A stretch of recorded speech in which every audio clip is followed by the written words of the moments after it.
Buenas tardes. En el ciclo Grandes Mujeres en la época de Isabel la Católica hemos estado viendo, en primer lugar, a Isabel la Católica, después a Beatriz Galindo, María de Santo Domingo, Santa Teresa de Jesús y hoy nos toca Lucía de Medrano. Este ciclo que el grupo de investigación en Territorio, Historia y Patrimonio Cultural Digital, junto con la Cátedra de Santa Teresa de Jesús y la Cátedra Isabel la Católica, pues han organizado este año. La figura de la mujer se hace relevante cada vez más. Y estas pues son mujeres que son un hito en la historia del pensamiento, en la historia de España. Hoy le toca disertar a Fernando Romera. Fernando Romera, compañero de Fatigas aquí en la Universidad Católica desde hace ya bastantes años, pues es doctor en Teoría de la Literatura y profesor de literatura en esta Universidad Católica de Ávila. Es autor de varias monografías sobre literatura y de numerosos artículos publicados en revistas universitarias y culturales. Es también traductor de poesía francesa, fruto de lo cual pues han aparecido también varios libros de autores franceses en España. Bien, ha pronunciado conferencias sobre literatura española para instituciones y universidades en España y en el exterior, como Monroe, California, Oxford, etc. Es también escritor y columnista y ha obtenido varios premios nacionales de poesía y narrativa. Sus líneas de investigación van desde la poesía contemporánea, la escritura autobiográfica española y las nuevas tecnologías en relación con la investigación lingüística y literaria. Es miembro de varias sociedades, instituciones y academias de investigación. Fue Premio de Innovación Educativa por la Junta de la Consejería de Educación de Castilla y León. Y sin más, pues le escuchamos hoy sus reflexiones en torno a Lucía de Medrano. Buenas tardes. Pues muchas gracias a María Jesús, como ya habían dicho, compañera de Fatigas en la universidad y en investigaciones varias durante mucho tiempo, que han dado muy buenos resultados. En torno a la figura de Santa Teresa. Santa Teresa, justamente. Eso siempre, nos ha tocado siempre que se puede, hay que decir estas cosas. ¿Verdad que sí? Estas cosas hay que decir siempre que se puede. Muy bien. Así que muchas gracias. Como habrán visto, yo no he traído ningún PowerPoint ni ninguna presentación.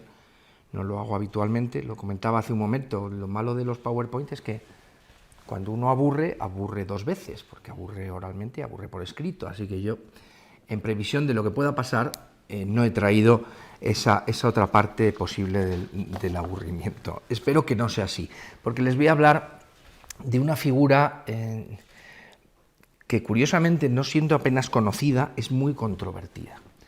Esto es muy propio de nuestro país.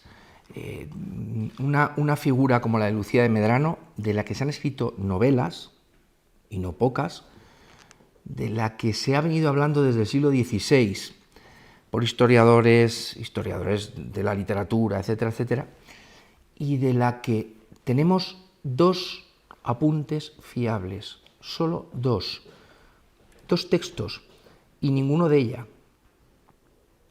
Claro, y estarán pensando, ¿y cómo va a hablar este hombre 3/4 de hora de una persona de la que no hay nada más que dos datos fiables? Pues yo también me lo planteé en su momento, cómo iba a hablar de Lucía de Medrano, pero efectivamente sí que hay mucho que decir. Y además a mí me alegró mucho tener que hablar sobre ella por varias razones. La primera, y yo creo que la más importante, porque es de ese tipo de personajes históricos que han desfilado por su época como sin querer dejar huella, como sin querer ser notadas. Y aún así ha dejado huella y ha terminado siendo muy notoria. Y estos tipos de personajes a mí particularmente me gustan mucho porque aparentemente son personajes marginales, pero no lo son, no se han movido nunca en los márgenes y de hecho lo vamos a ver hoy con Lucía de Medrano. Así que Voy a comentarles un poco algunas cuestiones al respecto de Lucía Luisa. Ahora explico un poco por qué digo esto de Lucía y Luisa de Medrano, y algunos antecedentes de esta figura y por qué de repente aparece una figura como la de Lucía de Medrano en el siglo XVI español, que es una cosa, repito, absolutamente maravillosa. A mí me sorprende muchísimo todavía, y por más que investiga uno en estas figuras, más se sorprende. Primero, a pesar de que todos la conocemos como Lucía de Medrano, no se llamaba Lucía de Medrano, se llamaba Luisa de Medrano. Hay una confusión muy lógica, por otro lado, por quien tenemos referencias de ella. Es un cronista del siglo XVI, de la corte de la reina Isabel, que se llamaba Lucio Marineo, que además era italiano, era siciliano por más señas. Cuando escribe Lucía, lógicamente lo escribe con la Z, con la que se escribía determinado sonido Z en el siglo XVI, una especie de Lucia, más o menos, no exactamente, una TS sonora. Entre ese sonido y el de Luisa hay una pequeña metatesis, era muy fácil confundirse. Y esa confusión se generó para siempre, y hoy la seguimos confundiendo, la seguimos llamando Lucía de Medrano, llamándose la pobre mujer Luisa. Bueno, yo voy a intentar llamarle siempre Luisa, que yo creo que es lo que le corresponde. Bien, el personaje de Luisa de Medrano se inscribe dentro de un movimiento del que ya les habrán hablado en estos días, y que, bueno, pues procuraré no extenderme mucho en ello, que es el de lo que se llamó en esa época las doctae puellae, algo así como en una traducción muy libre, las niñas listas o las chicas sabias. Entre una cosa y otra estaría la traducción, las doctae puellae. Y este tópico, que es un tópico literario, como tal, y como tópico tiene sus perspectivas, y habrá que verlo también ahora en este ratito. Tiene su origen en una curiosidad que para nosotros es algo muy importante, pero que a partir del siglo XVI, sobre todo el XVII, no pasa por ser más que una curiosidad. Es un momento en la historia en que hay un reconocimiento explícito del valor de la mujer en la cultura. Y cuando digo explícito, me refiero a que no solo empiezan a participar en la vida cultural del humanismo del XVI, sino que son reconocidas en los textos de la época. Esto no surge porque sí. Lógicamente hay un salto a la modernidad en el siglo, a final del siglo XV ya, que supone poner ante tela de juicio un cierto pensamiento que hoy llamamos medieval. Ya saben ustedes, no les descubro nada nuevo, que la Edad Media no existe. Es un invento, no hay una época que dure 1000 años. Hoy en día nos lo venden desde todas las series de televisión y todos los videojuegos, nos venden una Edad Media. La Edad Media, entre la época de decadencia del Imperio Romano y el siglo XIV, imagínense las diferencias que existen, no es como tal. Pero es verdad que se configura como una especie de estado neutro ahí, en tierra de nadie en la historia, entre Roma y la modernidad. Claro, esto conlleva que la aparición de esa modernidad implica un cambio sustancial, un cambio que obliga a cosas, y entre otras cosas obliga a que todo ser humano tenga la dignidad propia que le otorga el humanismo. Lógicamente las mujeres también. Y lógicamente aparecen figuras en las cortes europeas que son reinas y que tienen mucho poder y que facilitan que esto ocurra. Es decir, el humanismo, hoy se nos olvida, pero el humanismo del siglo XVI está vinculadísimo a las mujeres.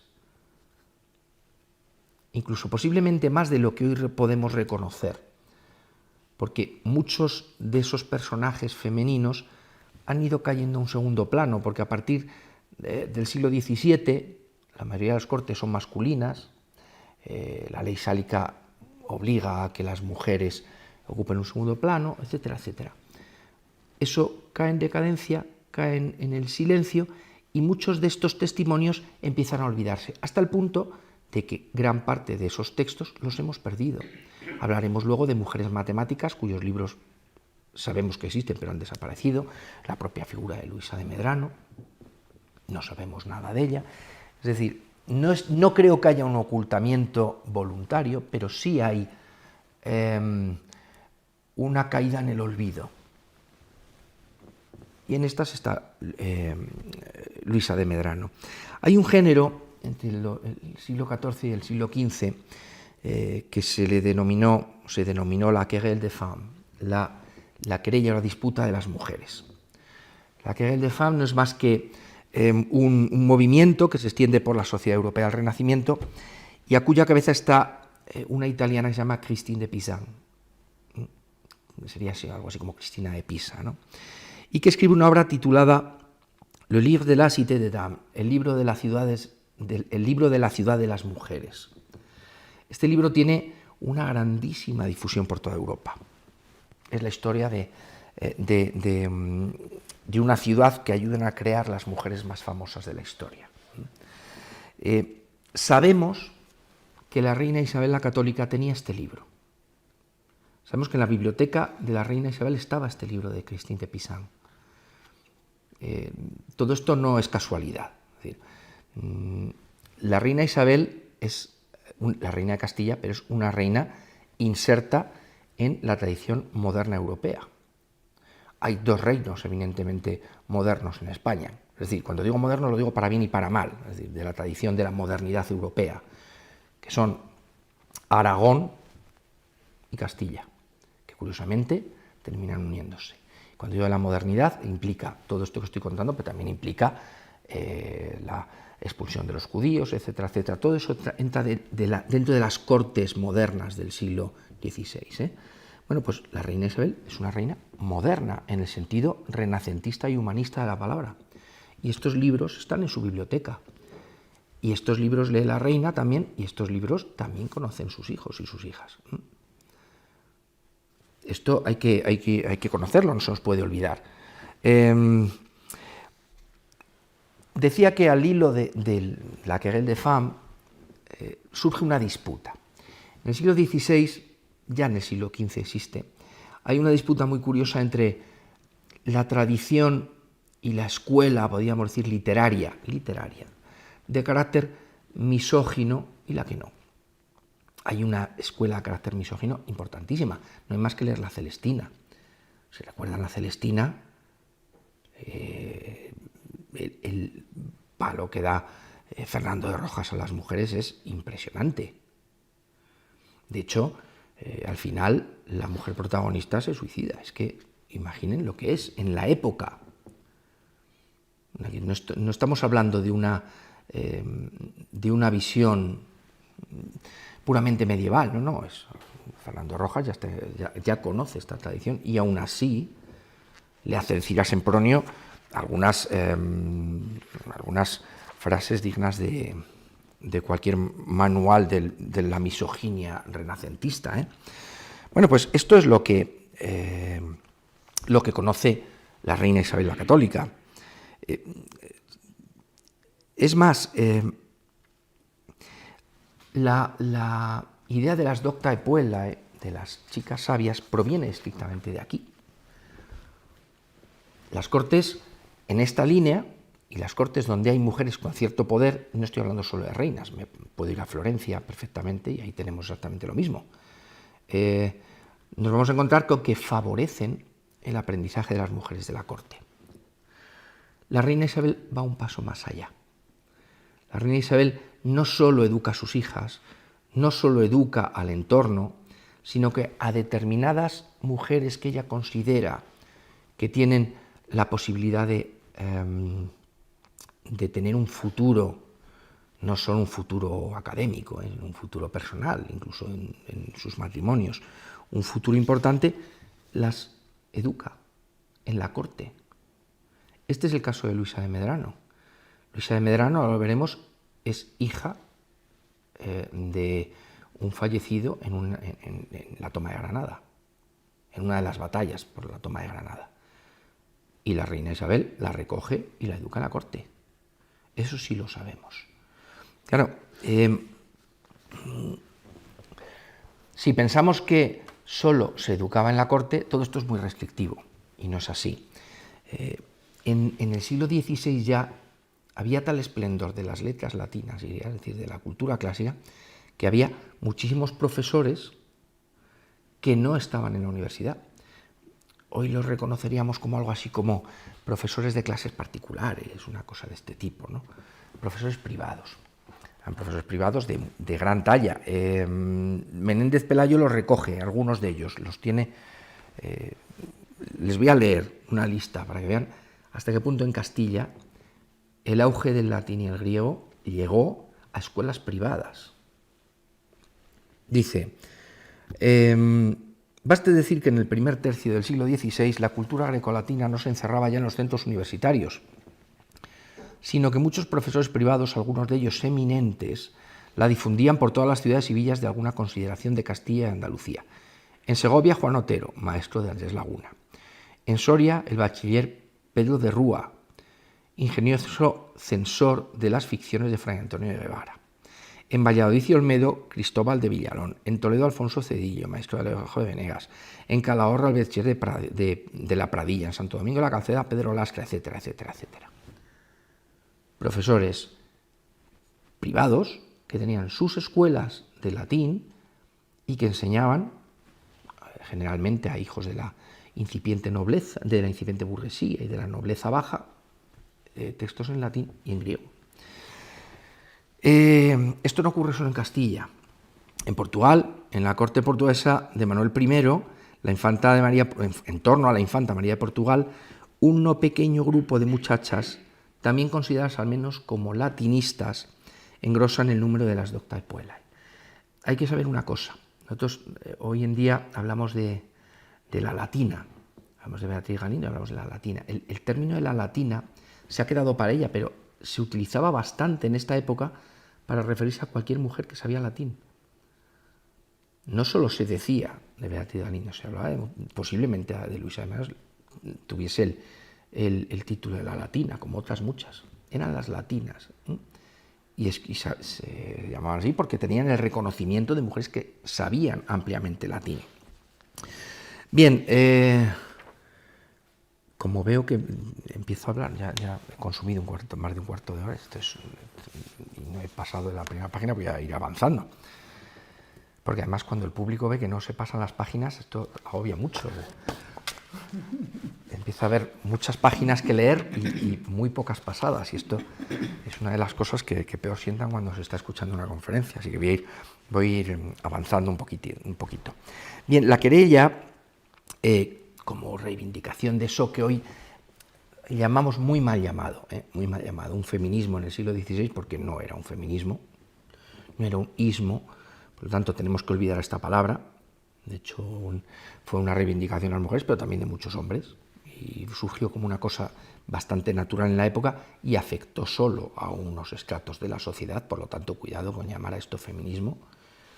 Si uno va a ver páginas sobre este tema en Internet, se encuentra que aparecen en muchos casos estos personajes apoyando ciertas teorías. Bueno, estamos hablando del siglo XV y siglo XVI, no tiene nada que ver, absolutamente nada. Otra cosa es que efectivamente haya un intento por vincular a las mujeres a los estudios clásicos, como si en la Edad Media no hubiese habido mujeres que estudiaban, que también las hubo.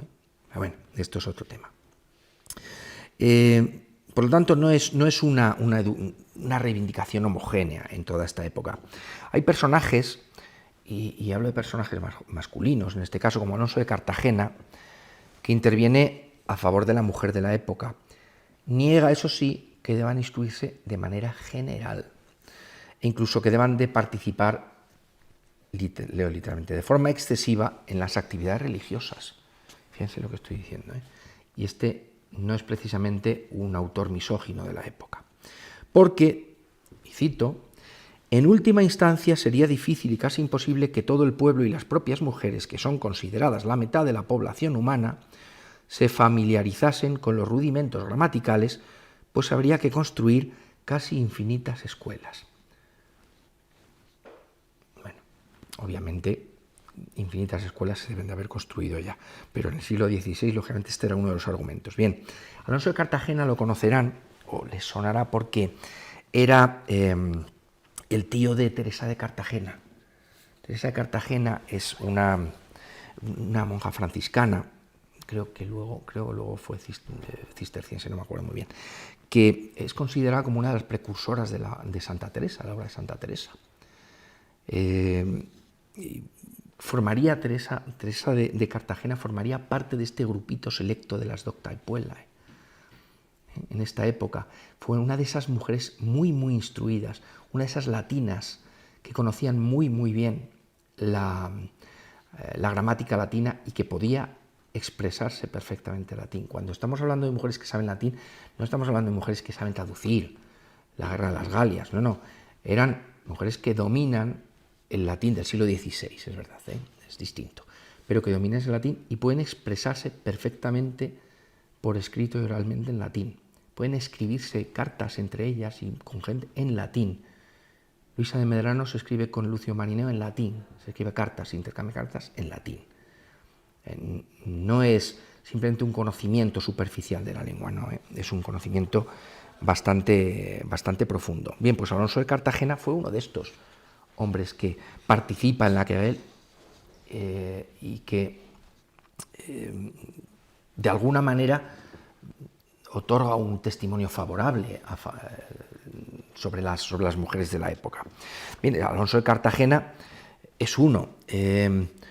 Por ejemplo, por poner más ejemplos, Juan Rodríguez del Padrón, todavía en el siglo XV, escribe El triunfo de las donas y cadira de amor.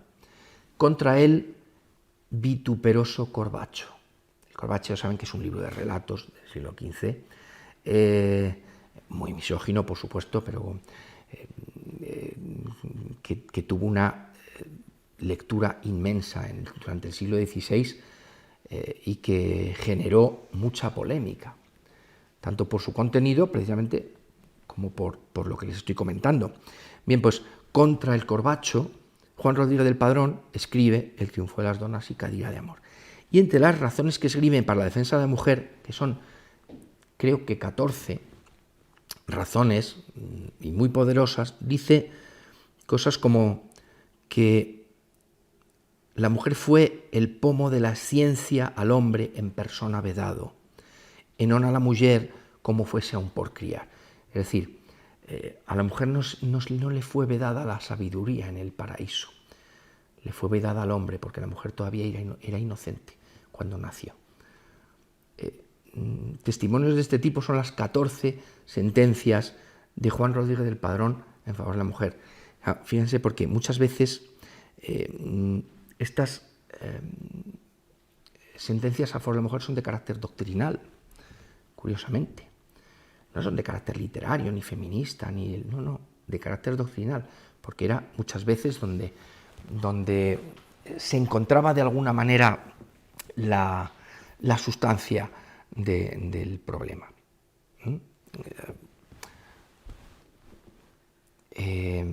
Uno de los tópicos que más se trató en esta época es el tópico del mulier taceat in ecclesia, que si mal no recuerdo mal, lo dice San Pablo en la primera de las cartas a los Corintios. Dice algo así como: calle la mujer en la iglesia, calle la mujer en las reuniones. Ese mulier taceat se convierte en un tópico que se repite durante toda la Edad Media y que en el siglo XVI empieza a decaer. Y empieza a decaer precisamente porque gran parte de la doctrina, gran parte de los escritos a favor de la mujer van a la parte doctrinal. Esto es muy curioso y se habla muy poco de ello. Bien, más. Por ejemplo, Mosén Pereto Roella, otro de los grandes conocedores de aquella época de esta disputa, escribe el maldecir de mujeres o copla sobre las calidades de las donas, el maldecir de las mujeres o las coplas, las canciones sobre las virtudes de las mujeres. Aquí, sin embargo, no se priva de decir cualidades negativas de la mujer. De hecho, se le supone una de las fuentes de Fernando Rojas y la Celestina. Las tacha de mentirosas, hipócritas, avaras, etcétera, etcétera. Justamente Sempronio en la Celestina dice exactamente lo mismo que dice Torroella. Pero bueno, vamos a dejarlo ahí. Sin embargo, gente como el Marqués de Santillana, muy importante en la corte, escribe todo lo contrario. El su grato favor, dulce, amoroso, es una maravilla, ciertamente. En modo nuevo en humanidad, el andar suyo es con tal reposo honesto e manso, es su continente que libre vivo en captividad.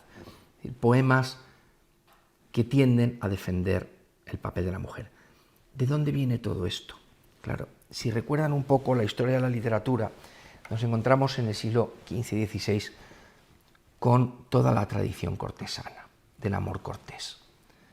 El amor cortés lo que hace es recuperar la figura de la mujer y elevarla a partir del sentimiento amoroso.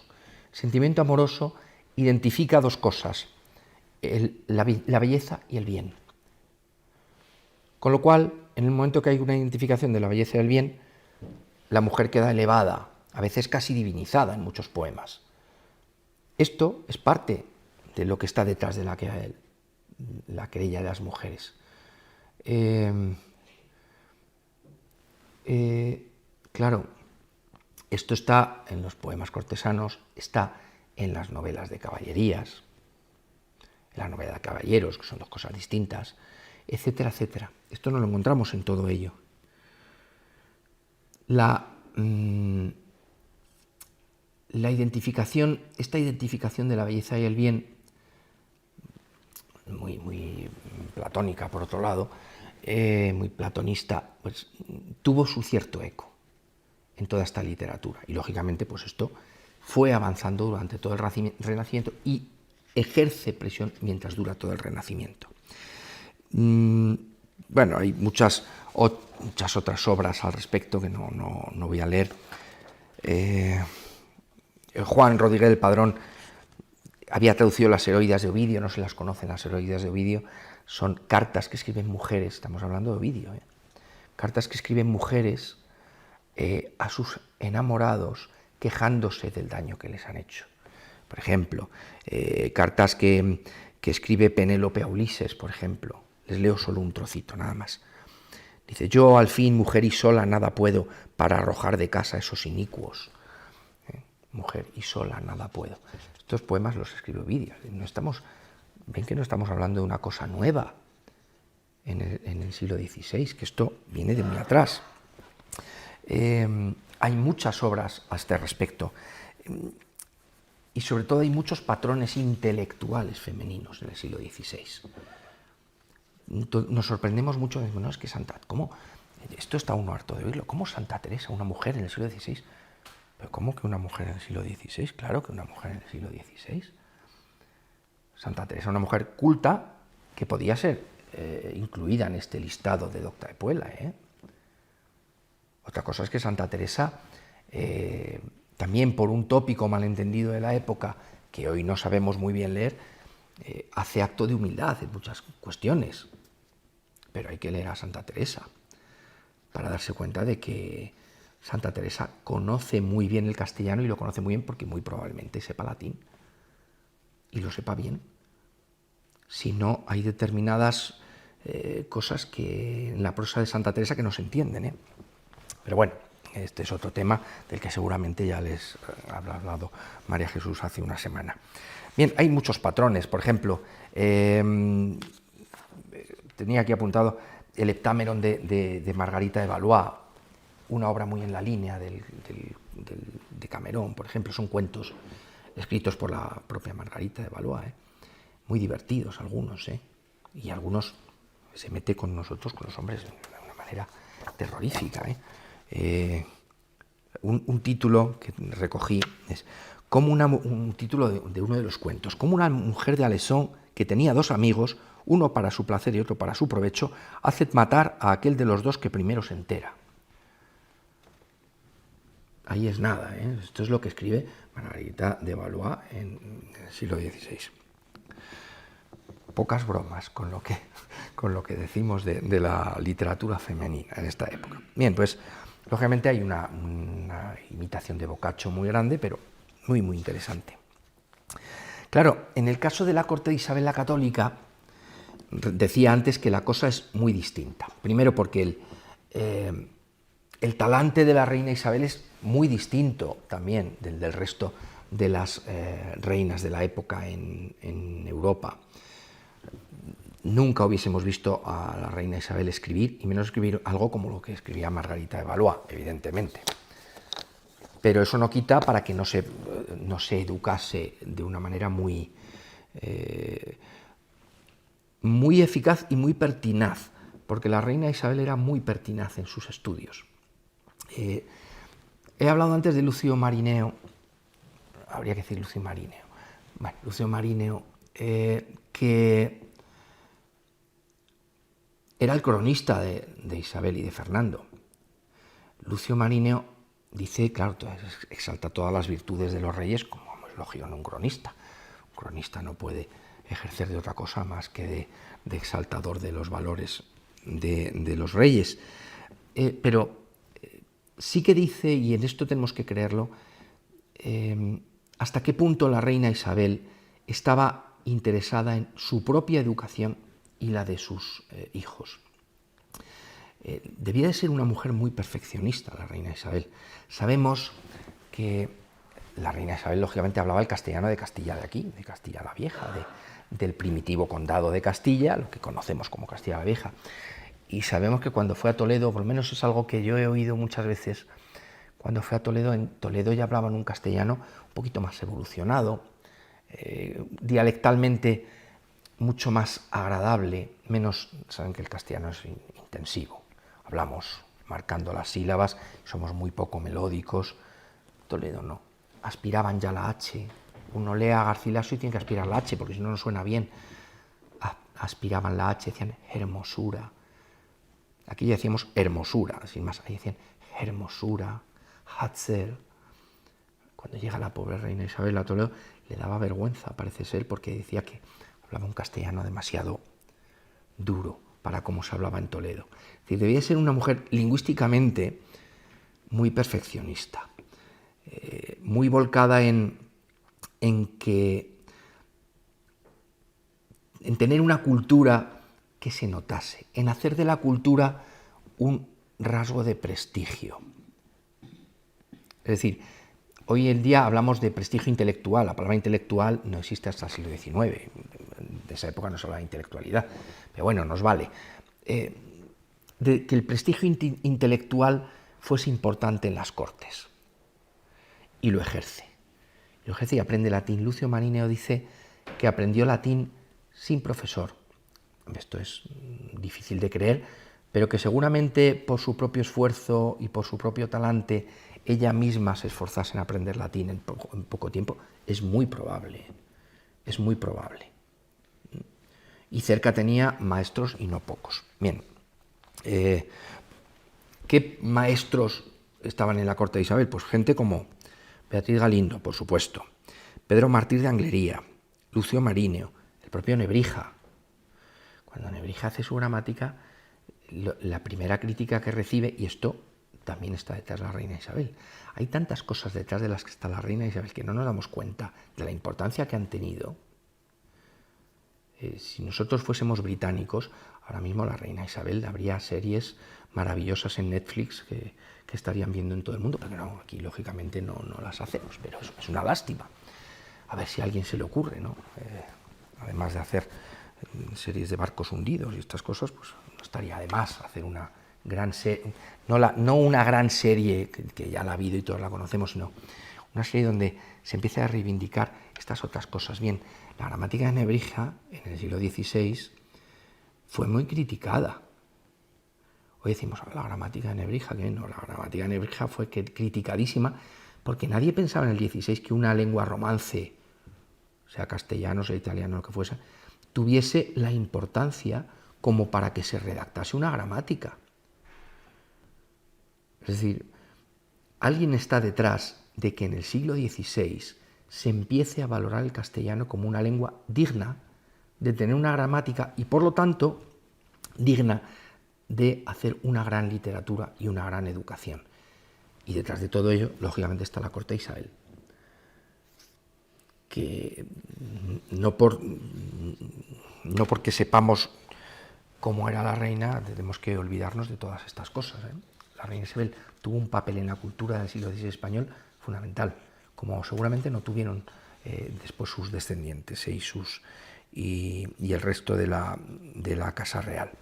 Bien, ¿quién es más? Pues Lucio Marineo, por ejemplo, educó a las nietas del Marqués de Santillana. Hubo dos mujeres, estas las voy a citar, porque esto me da pie ya, me voy a poner a mí mismo el toro en suerte para empezar a hablar ya de los textos que tenemos sobre Lucía de Medrano. Hubo dos mujeres más muy importantes en la corte y en Salamanca, de las que prácticamente nadie ha oído hablar, que son Feliciana Enríquez de Guzmán y Álvara de Alba. ¿Han oído hablar alguna vez de ellas? Están en un absoluto olvido, pero absoluto. Miren, Feliciana Enríquez de Guzmán era, creo recordar que de Vitigudino, Salamanca. Fue la primera mujer que escribe un tratado de matemáticas en Europa. Un tratado de matemáticas en el siglo XVI. Lo escribe esta mujer, está perdido, pero sabemos su existencia por numerosas citas de la época. Bien, eso, Feliciana. Álvara de Alba se matricula en la Universidad de Salamanca en 1546, sabemos que está matriculada en la Universidad de Salamanca, sabemos que asiste a clase, tenemos documentos que lo afirman, que asiste a clase, y se cuenta que Álvara de Alba iba a las clases de la universidad disfrazada de varón para poder asistir a clase. Cosa que es un poco extraña porque las mujeres podían ir a clase, incluso dar clase, como veremos ahora. Hasta tal punto era así que Lope de Vega le hizo en una de las silvas, creo en la tercera, no me acuerdo, le escribe un poema, le dedica un poema a Feliciana, no a Alba, no a Álvara, a Feliciana le escribe un poema que dice: «Qué alegre propusiera el claro Tormes con votos uniformes, un estudiante rico y generoso, y no menos gallardo que estudioso, de quien dijo la fama que se volvió por unos celos dama».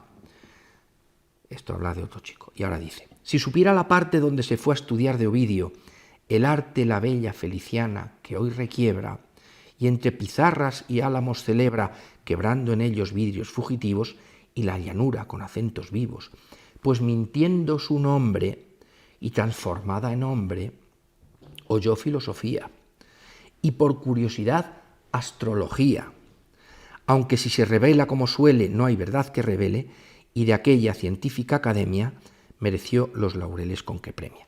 Esto lo escribe Lope de Vega sobre Feliciana de Guzmán. Lope de Vega. Claro, también es verdad que Lope de Vega tenía una tendencia malsana a disfrazar de mujeres, a disfrazar de hombres a todas las mujeres. Si han leído a Lope de Vega, hay mujeres disfrazadas de hombre en sus comedias por todas partes. No sabemos muy bien con qué intención, pero es así. Así que posiblemente a Feliciana la disfrazó de varón sin necesidad. Posiblemente Feliciana se pasase por la universidad sin mayor problema, vestida con sus propios ropajes. Bien, esto es el ámbito en el que surge la figura de Luisa de Medrano. ¿Qué tres cosas? Les he dicho que sabíamos tres cosas de Luisa de Medrano. Tres. Una, un documento de Lucio Marineo donde la describe. Dos, un documento de una línea de Pedro de Torres, que por entonces era catedrático en la Universidad de Salamanca, diciendo que impartió clase en la cátedra de cánones. Sabemos la fecha y la hora. Eso. Y luego algún documento de Gil González de Ávila que lo que hace es repetir lo que dice Lucio Marineo. Bien, eso es lo que sabemos solo de Luisa de Medrano. No sabemos nada más. Con eso hemos creado a la primera catedrática de España y de Europa. De Luisa de Medrano lo primero que se dice es que fue la primera mujer catedrática de España y por lo tanto la primera mujer catedrática de Europa. Dense cuenta que en España, en el siglo XVI, las mujeres tenían acceso a hacer muchas cosas que en el resto de Europa no hacían. Las mujeres en España actuaban en las obras de teatro, en el resto de Europa no. Tenían que ser hombres disfrazados de mujeres y poniendo voz de mujer en la medida de sus posibilidades. Aquí actuaban las mujeres, con gran éxito en muchos casos. Las mujeres podían asistir a la universidad, incluso podían dar clases en la universidad. Luisa de Medrano imparte clases en la cátedra de cánones. La cátedra de cánones era uno de los estudios mayores de la universidad, por encima incluso de filosofía. Era el derecho canónico, se daba en las escuelas mayores, en el patio de escuelas, es decir, en la propia universidad. De hecho, creo recordar que se conserva la clase donde se daba en el siglo XVI cánones, derecho canónico, creo recordar, y donde posiblemente Luisa de Medrano dio clase. Entonces sabemos que Luisa de Medrano da clase en la Universidad de Salamanca, en la cátedra de cánones. Ahora bien, ¿eso le convierte en catedrática? Ya les digo yo que no. No, Luisa de Medrano no fue catedrática. Había dos tipos de cátedra en la Universidad de Salamanca, porque la Universidad de Salamanca se regía por los estatutos universitarios que se habían dictado desde el papado, creo que era Benedicto XIII, y que establecían que el catedrático era el dueño de la cátedra. La palabra cátedra en el XVI significa silla, en latín del XVI y en latín del siglo I, significa silla, literalmente. El catedrático no era más que el dueño de la silla, por decirlo de alguna manera, es decir, el dueño del aula. Ese era el catedrático. Lo que ocurre es que había un tipo de catedrático que era normalmente el catedrático sustituto, algo así como lo que hoy podríamos conocer como un ayudante, doctor, un asociado, no sé, lo que ustedes quieran. Y ese profesor normalmente daba las clases o bien o porque el profesor estaba enfermo, o porque el profesor se había ido unos años a Italia, creo que no podéis ser más de 3, creo, pero bueno, o porque simplemente no le apetecía, que también ocurrían cosas de estas en esa época. No se crean ustedes que no había profesores que decían, no, hoy no voy, vete tú. Y iba la sustituta o el sustituto a dar clase. Esto ocurría en el siglo XVI y posiblemente Luisa de Medrano fuera una de esas personas que ejercía de catedrática sustituta. Lo que nos llama la atención es que Lucio Marino habla de ella como una profesora de latín, que sabía el griego, sin embargo da clases de derecho canónico. Esto es muy misterioso. Esto es absolutamente descorazonador cuando estás estudiando la figura de esta mujer. Una chica muy joven, además debía ser muy joven cuando da clase en la Universidad de Salamanca. No tendría más allá de 23, 24 años.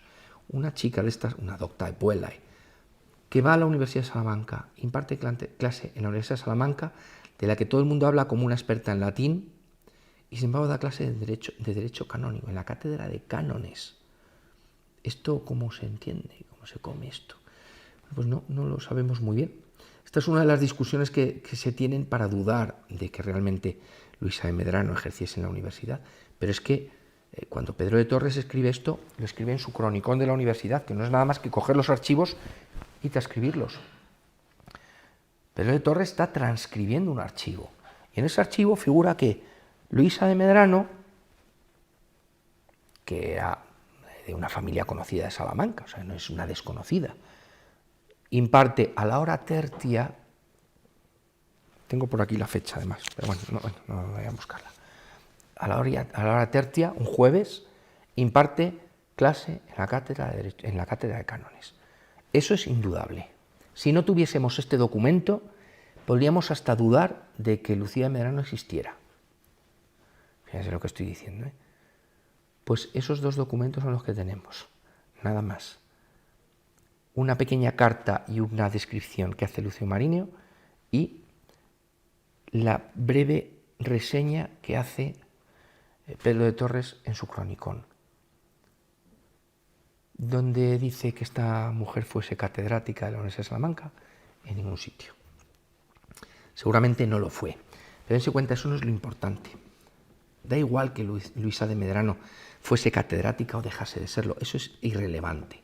Lo importante es que Luisa de Medrano es una de estas mujeres en Castilla que participa de una tendencia europea de reivindicación de la sabiduría general, no la sabiduría de la mujer, la sabiduría general, de la sabiduría en la universidad y en el mundo en general, el mundo de la corte. Participa de todo eso, es una docta de puellae, participa en esa querella de las mujeres y además no solo participa, sino que es reconocida por los cronistas de la época. Que Lucio Marineo se fije en ella y hable de ella y diga que la conoció y que sabe que dio clase, dice también que escribió algunos libros, de los que no tenemos ni idea, lógicamente no ha quedado nada. El hecho de que el cronista de la corte se fije en esta mujer y hable de ella, ya está diciendo bastante. Lo que está diciendo es que en esa época tuvo una relevancia enorme. Hay alguna cita más. Miren, luego, lógicamente, de esas 3 citas se ha extraído todo. A partir de ese momento, Gil González de Ávila cita a Lucio Marineo. No les voy a dar las citas, porque son muy largas, está en latín. Es todo esto y no les voy a leer. Ahora, a estas alturas de la conferencia, me pongo ya a leer latín y ya de aquí no sé dónde nos vamos directamente. Entonces, bueno, vamos a hacerlo. Bueno, pues, por ejemplo, unos siglos después, unos 100 y pico años después, Bernardo Dorado, rector de la Universidad de Salamanca, catedrático de la Universidad de Salamanca, escribe sobre ella en 1776, Nicolás de Antonio en 1672. ¿Qué hacen? Repetir textualmente lo que dice Lucio Marineo. ¿Pero qué consiguen? Que el nombre de Luisa de Medrano siga sonando como una mujer que ejerció como profesora en la cátedra de cánones. En 1878, esto me lo encontré yo por casualidad, que me hizo muchísima gracia,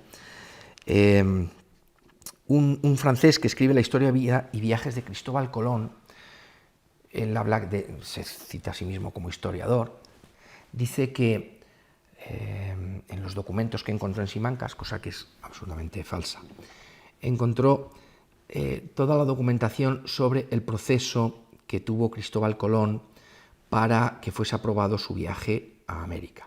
Saben que se crea una comisión en la Universidad de Salamanca, en el colegio que regentan los dominicos, en San Esteban, y allí pues se invita a unos cuantos profesores, generalmente de astronomía, de matemáticas, para comprobar que lo que dice Colón es verdad. La reina antes de depositar su confianza en Colón, la deposita en los profesores de la universidad. Esto también dice mucho de la reina, que tampoco se suele decir. Entonces dice, no, usted se va, don Cristóbal, se va usted a la Universidad de Salamanca, que allí va a ser evaluado, y hay políticos, hay profesores, y evalúan lo que Colón quería hacer. Salió bien parado a pesar de todo y se fue. Y parece ser, según este escritor francés que se llama Condé Rosely de Lorge, que bueno, tuvo cierta repercusión en su época, allí se citan estos profesores y según él y según sus investigaciones parece ser que hubo público asistiendo a las deliberaciones. Y él cita que entre el público estaba, entre otras personas, Luisa de Medrano. ¿Esto es fiable? Pues como todo lo demás, seguramente no. Seguramente no. Pero sí que nos da una pista de que ya en el siglo XIX, a finales del siglo XIX, todavía el personaje de Luisa de Medrano se consideraba como uno de los grandes personajes de la intelectualidad salmantina del siglo XVI. Estamos ya casi en el siglo XX. Esto es lo que les decía al principio, una de esas cosas misteriosas de la historia, de cómo un personaje del que no sabemos prácticamente nada se incorpora a un tópico, porque es un tópico, un tópico de carácter literario e histórico, y permanece en él como una de las grandes figuras de ese momento. Pero la querella de las mujeres no es más que una disputa entre escritores misóginos y escritores que defienden a las mujeres. No es otra cosa. Eso es este momento. Estoy hablando de literatura, por supuesto, no de historia, estoy hablando de literatura. Y las Doctae Puellae no son más que una herencia latina que se recoge en el siglo XVI y que está haciendo exactamente lo mismo, que es recuperar la idea de la importancia de las mujeres en el saber de la época. Bueno, aquí está. Eso es Luisa de Medrano. Bueno, como ya se me ha ido prácticamente el tiempo, esto no dura solo hasta el siglo XIX. Hoy en día hay novelas que han tenido cierta repercusión. Una de ellas, la que escribe Luis García Jambrina, profesor titular, luego ya catedrático de la Universidad de Salamanca, de literatura contemporánea, en la que se habla de esta Lucía de Medrano, Luisa de Medrano, y se da una descripción de cómo era, basada lógicamente en lo que dice Lucio Marineo, y en quién era su familia, el siglo XX. Por ejemplo, Juan Valera, en una novela que se lee muy poco, que es una novela muy curiosa, se llama Morsamor. En Morsamor tiene un personaje que es prácticamente clavado a Luisa de Medrano, del que dice, porque es de saber que la tal donna Olimpia, lejos de ser una hembra docenada, tiene portentoso ingenio y despunta por su mucha doctrina. En Italia la celebran como mirabilemente culta, admirablemente culta. Estamos hablando de literatura del siglo XX. Bueno, lo que les decía Luis García Jambrina, recoge estas ideas y, bueno, pues habla de que se trata de una doncella de noble linaje llamada Luisa de Medrano, que al parecer vivía con un tío abuelo suyo, don Diego de Medrano. Esto es cierto, su tío era don Diego de Medrano. No les voy a leer ahora, lógicamente, la genealogía de Luisa de Medrano, que la conocemos, proviene de Guadalajara y de Soria, y pertenece a familia noble, o sea que eso sí lo conocemos, sabemos quiénes eran sus padres, sabemos que su madre la sobrevivió, porque heredó de la propia Luisa, etcétera, etcétera. Bueno, pues el tal Diego de Medrano hacía las veces de su tutor en la plaza de Santo Tomé, junto a la iglesia del mismo nombre. Esto es cierto, esto es verdad, esto se sabe.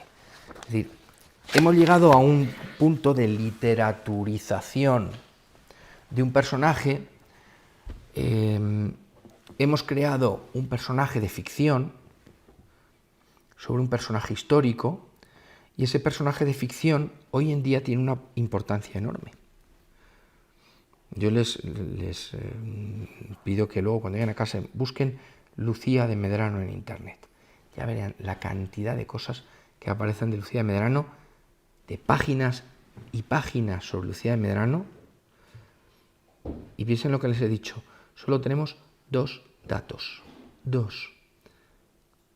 Para solo tener 2 datos de una mujer del siglo XVI, imaginen la importancia que ha tenido y que tiene esta mujer en la sociedad actual y en la sociedad digital actual. Ahí es nada. Y bueno, pues con esto les dejo, espero por lo menos haber aportado un poquito de luz sobre esta mujer, repito, a la que yo tengo un cierto cariño desde hace mucho tiempo, precisamente por eso, porque no sabemos nada.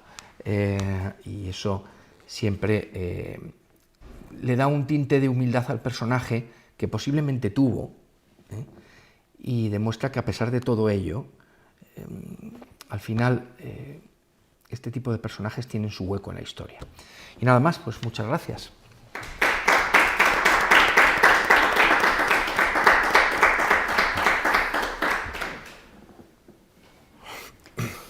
Muchas gracias, Fernando.